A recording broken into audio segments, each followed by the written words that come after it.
Hello dear students, स्वागत है आपके अपने यूट्यूब चैनल शिक्षा संग्रह में। स्टूडेंट्स, आज के इस वीडियो में हम क्लास 12th के 100 मार्क्स हिंदी के गद्य खंड के लेसन 8 100 मार्क्स हिंदी का लेसन 8 गद्य खंड का सिपाही की माँ जो एक एकांकी रचना है और इसके लेखक हैं मोहन राकेश। तो इस पाठ के वस्तुनिष्ठ प्रश्नों को हम इस वीडियो में देखने वाले हैं। दोस्तों, यदि आपने लेसन 1 से 7 तक का वीडियो नहीं देखा है तो हमारे चैनल को सब्सक्राइब कर दीजिए और हमारे चैनल पर जाकर के लेसन 1 to 7 का वीडियो आप लोग देख सकते हैं। तो चलिए देखते हैं दोस्तों क्लास 12th के 100 मार्क्स हिंदी के लेसन 8 सिपाही की माँ एकांकी रचना के वस्तुनिष्ठ प्रश्नों को। स्टूडेंट्स, पहला प्रश्न है हमारा कि सिपाही की माँ एकांकी के एकांकीकार का नाम बताएं। यानी सिपाही की माँ एकांकी नाटक जो है इसके नाटककार कौन है, रचनाकार कौन है। तो सिपाही की माँ एकांकी के एकांकीकार मोहन राकेश है। ऑप्शन ए हमारा सही हो जाएगा। ऑप्शन ए सही होगा कि सिपाही की माँ एकांकी के एकांकीकार मोहन राकेश हैं। ऑप्शन ए सही होगा। नेक्स्ट 2 नंबर प्रश्न है कि मोहन राकेश का जन्म कब हुआ था। तो मोहन राकेश का जन्म 8 जनवरी 1925 को हुआ था। मोहन राकेश का जन्म 8 जनवरी 1925 को हुआ था। ऑप्शन बी सही होगा। ऑप्शन बी सही होगा कि मोहन राकेश का जन्म 8 जनवरी 1925 को हुआ था। ऑप्शन बी सही होगा। नेक्स्ट 3 नंबर प्रश्न है कि मोहन राकेश का निधन कब हुआ था। तो मोहन राकेश का निधन 3 दिसंबर 1972 को दिल्ली में हुआ था। मोहन राकेश का निधन 3 दिसंबर 1972 को दिल्ली में हुआ था। ऑप्शन सी सही होगा। ऑप्शन सी सही हो जाएगा कि मोहन राकेश का निधन 3 दिसंबर 1972 को दिल्ली में हुआ था। Option C. नेक्स्ट 4 नंबर प्रश्न है कि मोहन राकेश का जन्म कहाँ हुआ था। तो मोहन राकेश का जन्म जंडी वाली गली अमृतसर पंजाब में हुआ था। मोहन राकेश का जन्म जंडी वाली गली अमृतसर पंजाब में हुआ था। ऑप्शन डी सही होगा। ऑप्शन डी सही होगा। मोहन राकेश का जन्म जंडी वाली गली अमृतसर पंजाब में हुआ था। ऑप्शन डी सही होगा। नेक्स्ट 5 नंबर प्रश्न है कि मोहन राकेश के बचपन का क्या नाम था। मोहन राकेश के बचपन का नाम मदन मोहन गुगलानी था। मदन मोहन गुगलानी। ऑप्शन ए सही होगा। ऑप्शन ए सही होगा। मोहन राकेश के पिताजी जो थे वह करमचंद गुगलानी थे। गुगलानी इन लोगों का टाइटल था। मोहन राकेश के पिताजी थे करमचंद गुगलानी और इनके बचपन का नाम था मदन मोहन गुगलानी। बाद में मोहन राकेश के नाम से प्रचलित हुए जब लेखक बने तब से। नेक्स्ट 6 नंबर प्रश्न है कि मोहन राकेश रचित एकांकियों के नाम बताए।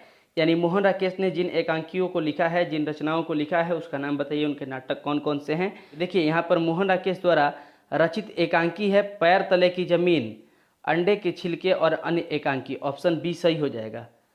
ऑप्शन बी सही होगा कि पैर तले की जमीन, अंडे के छिलके और अन्य एकांकी जो है मोहन राकेश द्वारा रचित है। ऑप्शन बी सही हो जाएगा। ऑप्शन बी सही होगा। नेक्स्ट 7 नंबर प्रश्न है कि मोहन राकेश रचित नाटक संग्रहों के नाम लिखे।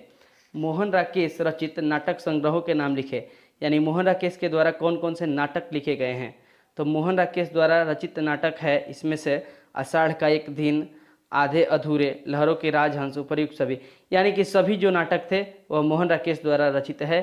आधे अधूरे, लहरों के राजहंस, आषाढ़ का एक दिन, उपर्युक्त सभी। तो ऑप्शन डी हमारा सही हो जाएगा कि उपर्युक्त सभी मोहन राकेश द्वारा रचित है। ऑप्शन डी सही होगा।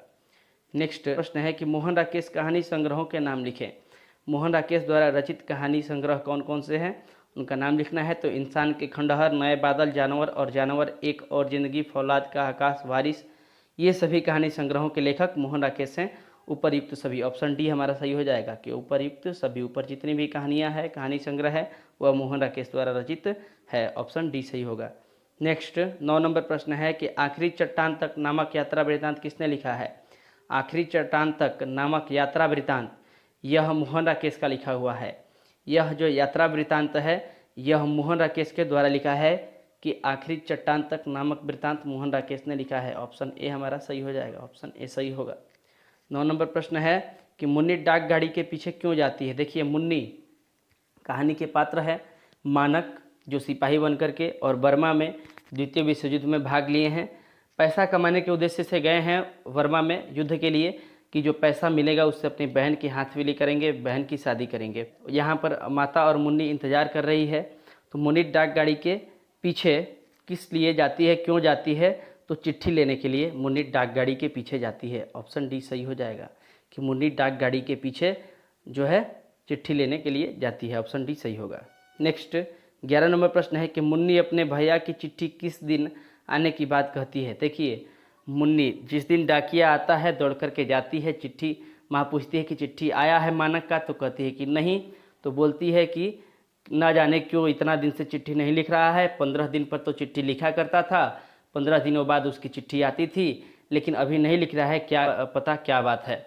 तो यहाँ पर मुन्नी समझाती है माँ को, सांत्वना देती है कि माँ घबराने की कोई बात नहीं है, भैया की चिट्ठी मंगलवार, अगले मंगलवार को आएगी। तो मुन्नी अपने भैया की चिट्ठी किस दिन आने की बात कहती है, तो मंगलवार की। ऑप्शन सी सही हो जाएगा कि मुन्नी अपने भैया की चिट्ठी मंगलवार को आने की बात कहती है। Option C. नेक्स्ट, मानक के जल्दी वापस आने का इंतज़ार क्यों हो रहा है। तो मानक के जल्दी वापस आने का इंतज़ार हो रहा है कि आएगा तो अपनी बहन की शादी करेगा। तो मानक के जल्दी वापस आने का इंतज़ार बहन की शादी के लिए हो रहा था। ऑप्शन डी यहाँ पर सही हो जाएगा कि मानक के जल्दी वापस आने का इंतज़ार उसकी बहन की शादी के लिए हो रहा था। ऑप्शन डी सही होगा। नेक्स्ट 13 नंबर प्रश्न है कि ईसाई लड़कियां विष्णु के घर आकर क्या मांगती है। देखिए, यहाँ जो नाटक है, नाटक में माँ जो है सपना देखती है, बहुत बड़ा युद्ध छिड़ा हुआ है और बर्मा से 2 लड़कियाँ आई है, वेशभूषा उसका विदेशी का है, और ईसाई लड़कियाँ है घर घर जा कर के भिक्षा मांग रही है। वह भिक्षा में दाल और चावल मांग रही है। आकर के इसके घर से ईसाई लड़कियां विष्णु जो मानक की माँ है आकर के कहती है कि माँ जी थोड़ी सी दाल चावल दे दो, भगवान आपका भला करेगा। तो ऑप्शन ए सही होगा। ऑप्शन ए सही हो जाएगा कि ईसाई लड़कियां विष्णु के घर आकर दाल चावल मांगती है। ऑप्शन ए सही होगा।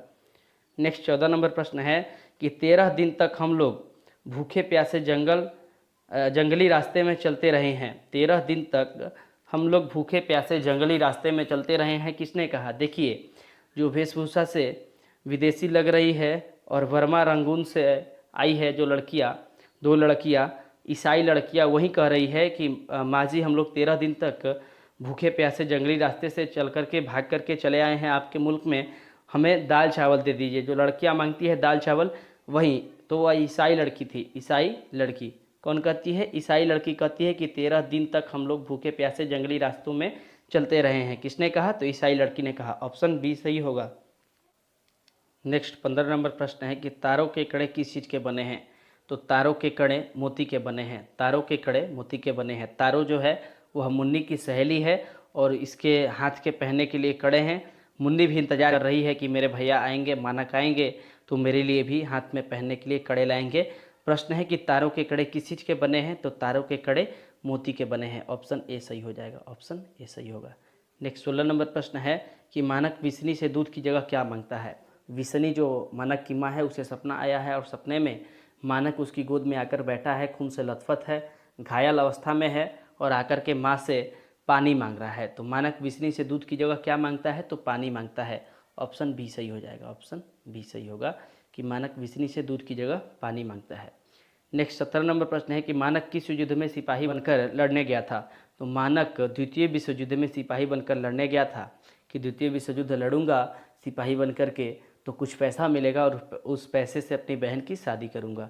ऑप्शन बी सही हो जाएगा कि मानक द्वितीय विश्व युद्ध में सिपाही बनकर लड़ने गया था। ऑप्शन बी सही होगा। नेक्स्ट 18 नंबर प्रश्न है कि विष्णु मानक को लड़ाई में क्यों भेजती है। विष्णु मानक को लड़ाई में क्यों भेजती है, तो विष्णु मानक को पैसा कमाने के उद्देश्य से लड़ाई में भेजती है।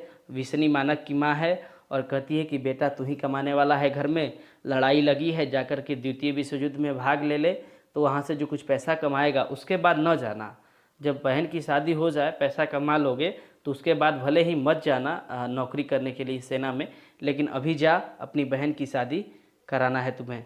तो ऑप्शन बी सही हो जाएगा कि विष्णु मानक को लड़ाई में पैसा कमाने के उद्देश्य से भेजती है। ऑप्शन बी सही होगा।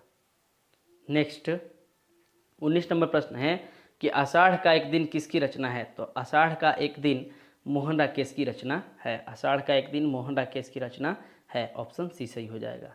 नेक्स्ट 20 नंबर प्रश्न है कि मोहन राकेश की एकांकी का शीर्षक है। मोहन राकेश की एकांकी का शीर्षक है।